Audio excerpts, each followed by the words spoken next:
Assalamualaikum warahmatullahi wabarakatuh. Perkenalkan, nama saya Zainal Abidin dari semester 9.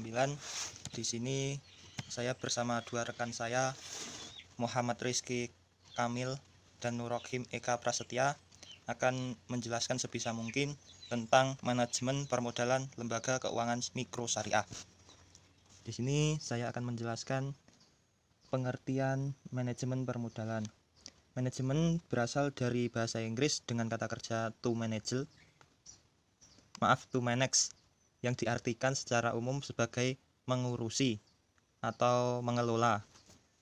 Dan secara modal adalah sebagai kolektivitas dari barang-barang modal yang terdapat dalam neraca sebelah debit. Yang dimaksud dengan barang-barang modal adalah semua barang yang tidak dalam rumah tangga perusahaan dalam fungsi produktivitasnya untuk membentuk pendapat masing-masing. Yang terakhir, manajemen permodalan menurut ilmu dalam mengatur dan mengelola sumber daya yang diperoleh suatu perusahaan yang digunakan untuk menjalankan perusahaan tersebut. Assalamualaikum warahmatullahi wabarakatuh. Perkenalkan, nama saya Nurrohim Eka Prasetya, NIM 102190153. Di sini saya akan melanjutkan presentasi dari rekan saya, di mana materi yang saya bahas yaitu mengenai perbedaan sumber permodalan BMT, KJKS, dan PPRS. Yang pertama yaitu Baitul Mal wa Tamwil atau BMT, di mana sumber dana BMT ini dikelompokkan menjadi tiga. Yang pertama yaitu ada dana pihak pertama atau disebut pemodal. Nah, dana ini dapat terus dikembangkan sesuai dengan perkembangan BMT. Sumber dana pihak pertama ini meliputi yang pertama yaitu simpanan pokok khusus, kemudian simpanan pokok dan simpanan wajib. Kemudian sumber dana BMT yang kedua yaitu ada dana pihak kedua. Dana ini merupakan dana yang bersumber dari pinjaman pihak luar, di mana nilai dari dana ini tidak terbatas. Kemudian dana yang ketiga yaitu berasal dari dana pihak ketiga atau disebut simpanan atau tabungan. Dana ini merupakan simpanan sukarela atau tabungan dari para anggota BMT. Jumlah dan sumber dana ini sangat luas dan tidak terbatas. Kemudian sumber dana yang diperoleh dari KJKS, di mana sumber modal koperasi ini terdiri dari modal sendiri dan modal pinjaman. Yang pertama yaitu modal sendiri, ini dapat berasal dari simpanan pokok, simpanan wajib, simpanan dana cadangan, dan juga hibah. Kemudian modal pinjaman dapat berasal dari anggota koperasi lainnya dan atau anggotanya, kemudian bank atau lembaga keuangan lainnya, penerbit obligasi dan surat hutang lainnya, dan juga sumber lain yang sah. Kemudian sumber dana yang diperoleh dari BPRS, yaitu BPRS ini memperoleh sumber dana dari para pemilik dan pemegang saham, di mana modal yang digunakan dalam modal kerja BPRS ini wajib berjumlah 50% dari modal yang disetor oleh pendirinya.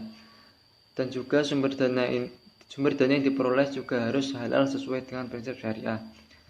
Sekian yang bisa saya sampaikan. Untuk penjelasan selanjutnya akan dipresentasikan oleh rekan saya Rizky Kamal. Sekian, wassalamualaikum warahmatullahi wabarakatuh. Assalamualaikum warahmatullahi wabarakatuh. Di sini kami dari kelompok 10 yang beranggotakan Zainal Abidin, Muhammad Rizky Kamal, dan Nurrohim Eka Prasetya akan mempresentasikan materi tentang manajemen permodalan lembaga keuangan mikro syariah.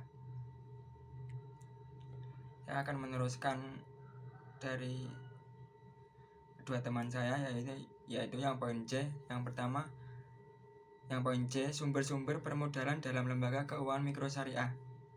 Lembaga keuangan mikro syariah terdiri dari berbagai lembaga, di antara BPRS, Bank Perkreditan Rakyat Syariah, BMT, Baitul Mal wa Tamwil, dan Koperasi Jasa Keuangan Syariah. Yang pertama BMT, yaitu lembaga keuangan mikro yang beroperasi berdasarkan prinsip-prinsip syariah.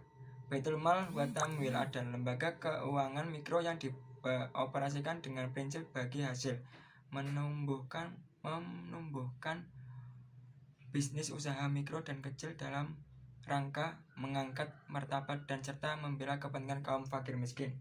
Yang kedua yaitu Koperasi Jasa Keuangan Syariah atau disingkat KJKS.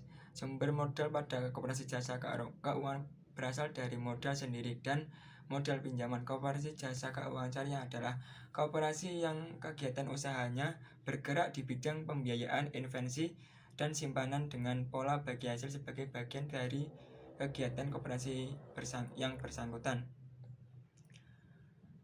Yang ketiga yaitu BPRS, berprinsip syariah yang tidak menyediakan jasa dalam lalu lintas kegiatan pembayaran.